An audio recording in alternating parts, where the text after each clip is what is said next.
Nāciet, dziedāsim tam kungam, uzklausīsim mūsu glābību klintī.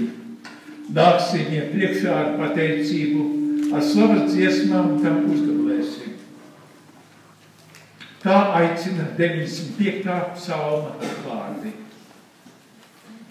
Jā, mēs nākam mūsu Dievu priekšā ar pateicību, ka šodien varam pulcēties un Dievu slavēt jau mūsu 65. dziesmu dienā.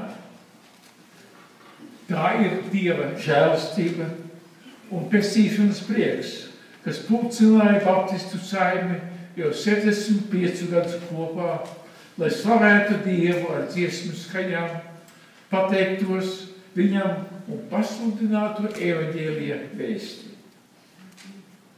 Mīļie, priecājamies jūs visus redzēt, palīdzot mums pateikties un slavēt Dievu.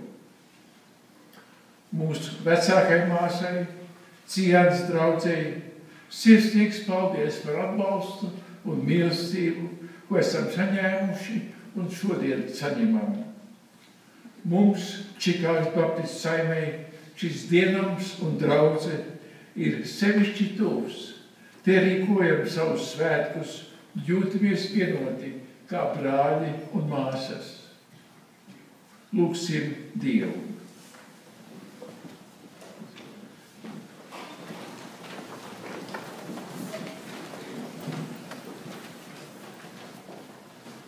Lielais un varenais Dievs, mūsu Tēvs, paldies par tavu mīlestību un žēlastību, ka drīkstam tev tā uzrunāt.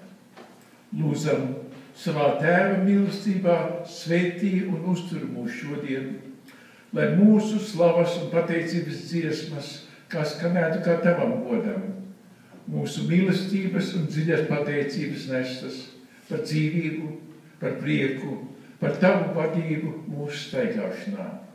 Nāc, lūdzamies svētīgi vienu dziedātāju un klausītāju šobrīd un vienmēr. Āmen.